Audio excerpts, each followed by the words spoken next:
Buenos días. Hoy me tocó predicar en la primera iglesia presbiteriana hispana de Miami. Grabé el sermón, pero no quedó bien. Entonces voy a intentar volverlo a grabar acá de la comodidad de mi casa. eh, y espero que sea de bendición para ustedes. El sermón de hoy, o este mensaje que el Señor me puso en mi corazón, está basado en Lucas 10, del 25 al 37, y estoy usando la versión de Dios habla hoy. Y el pasaje dice así: un maestro de la ley fue a hablar con Jesús y para ponerlo a pruebas le preguntó: Maestro, ¿qué debo hacer para alcanzar la vida eterna? Jesús le contestó: ¿qué está escrito en la ley? ¿Qué es lo que leéis? El maestro de la ley contestó: ama al Señor tu Dios con todo tu corazón, con toda tu alma, con todas tus fuerzas y con toda tu mente. Y ama a tu prójimo como a ti mismo. Jesús le dijo: has contestado bien. Si haces esto tendrás la vida. Pero el maestro de la ley, queriendo justificar su pregunta, dijo a Jesús: ¿y quién es mi prójimo? Jesús entonces le contestó: un hombre iba por el camino de Jerusalén a Jericó y unos bandidos lo asaltaron y le quitaron hasta la ropa. Lo golpearon y se fueron, dejándolo medio muerto. Por casualidad, un sacerdote pasa por el mismo camino, pero al verlo dio un rodeo y siguió adelante. También un levita llegó a aquel lugar y cuando lo vio dio un rodeo también y siguió adelante. Pero un hombre de Samaria que viajaba por el mismo camino, al verlo, sintió compasión. Se acercó a él, le curó las heridas con aceite y vino y le puso vendas. Luego lo subió en su propia cabalgadura, lo llevó a un alojamiento y lo cuidó. Al día siguiente, el samaritano sacó el equivalente al salario de 2 días y se lo dio al dueño del alojamiento y dijo: cuide a este hombre y si gasta usted algo más, se lo pagaré cuando vuelva. Pues bien, ¿cuál de esos tres te parece que se hizo prójimo del hombre asaltado por los bandidos? El maestro de la ley contestó: el que tuvo compasión de él. Jesús le dijo: pues ve y haz tú lo mismo. Y esta es palabra de Dios. La vida constantemente nos pone a pruebas. Pruebas que afirman y confirman lo bueno o malo que hacemos, decimos, pensamos y actuamos. Por ejemplo, cada mañana me levanto para hacer mi café con leche y tostadas con mantequilla. Ustedes saben que a mí me encanta comer. Llevo muchísimos años haciéndolo de la misma manera. Lo tengo muy bien aprendido que si me preguntan cómo lo hago, cada mañana se lo puedo describir con lujos, con puntos y con detalles. Lo mismo yo mismo me pruebo la memoria en mi rito mañanero hablando con mi perrito Duki, mientras que hago mi desayuno. Puedo tener una conversación con él y no cometo ningún error en mi ritual mañanero. Esto es cada mañana. Lo tengo memorizado hasta el más mínimo detalle y nunca fallo. No fallo porque voy a lo que voy, a hacer y preparar mi desayuno. Este maestro de la ley de Lucas 10:25 quizás no hace su desayuno como yo, pero sí conoce a la ley aparentemente e iba a lo que fue, a poner a pruebas a Jesús, el maestro por excelencia, preguntándole: maestro, ¿qué debo hacer para alcanzar la vida eterna? Ustedes se pensarán: qué raro que este maestro de la ley saliera de la nada para hacerle esta pregunta a Jesús, ¿no? Si vemos el pasaje, parece este maestro sin ser llamado y parece y llega de casualidad. Es necesario que vayamos a Lucas 9 para poder entender un poquitico el personaje del maestro de la ley, por qué su aparición en el pasaje y esa importancia. En Lucas 9, Jesús reúne a sus 12 discípulos. Les da poder y autoridad para expulsar demonios y curar enfermedades. Los envía a anunciar el reino de Dios y a sanar enfermos. Los discípulos hicieron lo que les fue ordenado y anunciaron las buenas noticias del reino de Dios y sanaban enfermos. Fue tanto e impresionante lo que hicieron que llega a oídos del rey Herodes, el rey de turno del pueblo de Israel. Y él escucha el reporte de las cosas que hacen los discípulos y Jesús mismo y dice: si yo mismo mandé a cortar la cabeza de Juan el Bautista, entonces ¿quién es este hombre? Porque él pensaba que quizás Juan había resucitado y ahora quería conocer a Jesús. Les digo que él no quería conocer a Jesús porque lo admiraba, sino que él pensaba que Jesús amenazaba la estabilidad que existía en ese tiempo entre su mandato como rey y sus arreglos políticos con los líderes religiosos. Hablaré más de eso en unos segundos. Acuérdense, a Jesús no solamente le seguían los 12 discípulos, sino también le seguían personas que gustaban escucharlo, simpatizantes, líderes religiosos, hasta también espías de Herodes. Recuerden que el gobierno local, Herodes y los líderes religiosos tenían una estrecha relación.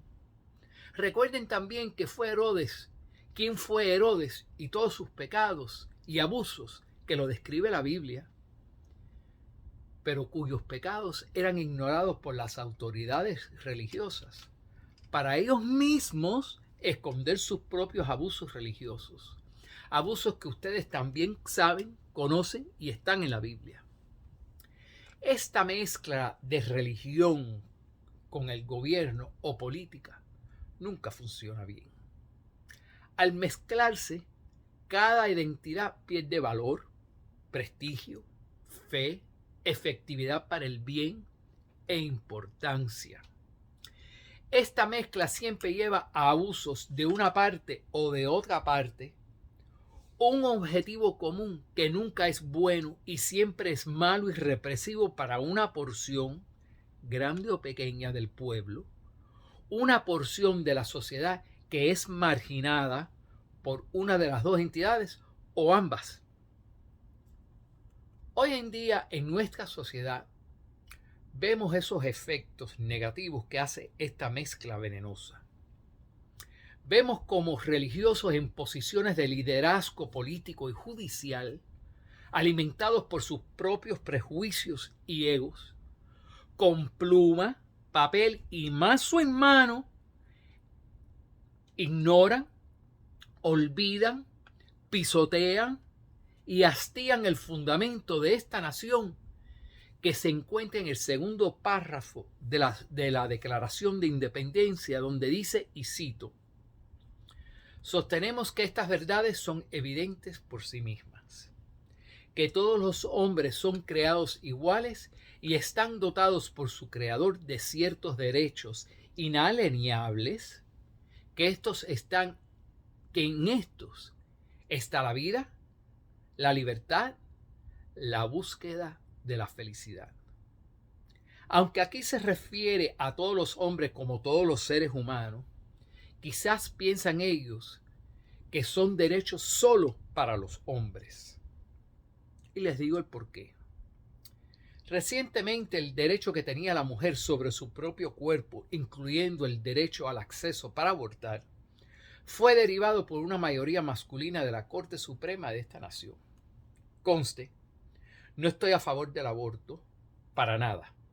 Soy pro vida.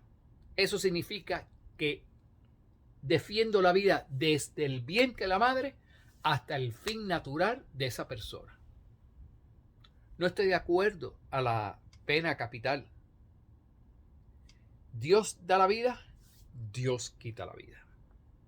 Pero sí creo y confirmo que esa decisión, el abortar, le pertenece única y exclusivamente a la mujer, no al hombre. En mi mente no hace sentido el pensar que quitar el derecho a abortar le salve la vida a multitudes de niños y niñas. Y quizás luego, al pasar los años y los maltratos que puede traer la vida, algunos de esos niños y niñas que fueron supuestamente salvadas del aborto son rechazados por sus propios padres, por su orientación sexual, por su enfermedad mental, por una adicción, sea de droga o alcohol, o porque mamá o papá ya no los encuentra sexualmente atractivos porque existe el incesto, y son botados y botadas de sus hogares, solos y solas, ambulando por las calles, vagabundos y vagabundas, desamparados y desamparadas, homeless, como se les dice, que duermen en portales de las iglesias, donde muchas iglesias también los rechazan e ignoran, porque quizás huelan mal o porque tienen enfermedades mentales. O se pueden convertir en prostitutas y prostitutos, para luego formar partes de sermones y lecciones de religiosos como ejemplo de pecadores, diciendo: no acerquen los niños buenos y las niñas buenas a esas personas para que no se les pegue lo malo, ignórenlos. Y luego muchos de esos marginados pueblan las cárceles, donde ahí sigue el maltrato, la ignorancia, el abuso, el rechazo, y donde muchos, según sus crímenes, son juzgados a condena capital, son ejecutados mayormente por inyecciones letales, aunque hay estados que pueden autorizar otros métodos como la electrocución, la cámara de gas, ahorcamiento o pelotón de fusilamiento.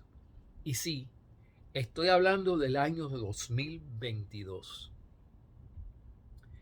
Entonces, según esta croqueta de religión con política, ellos determinan que quitar el aborto es salvar vidas, pero no piensan dos veces a quitarle la vida a un ser humano después.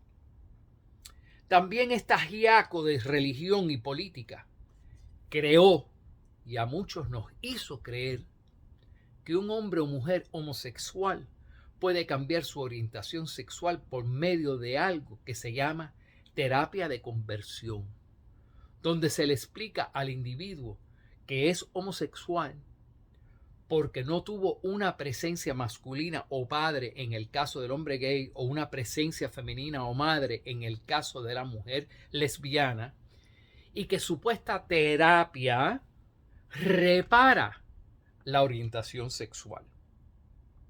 Que el hombre gay, escuchen, mediante retiros espirituales con hombres heterosexuales, interacciones con hombres bien masculinos, varolines, machos, y con mucha oración y meditación y reuniones semanales de grupos de terapia donde se confiesa públicamente las cosas malas que uno hace, todo eso repara el hombre o la mujer homosexual y los hace heterosexual.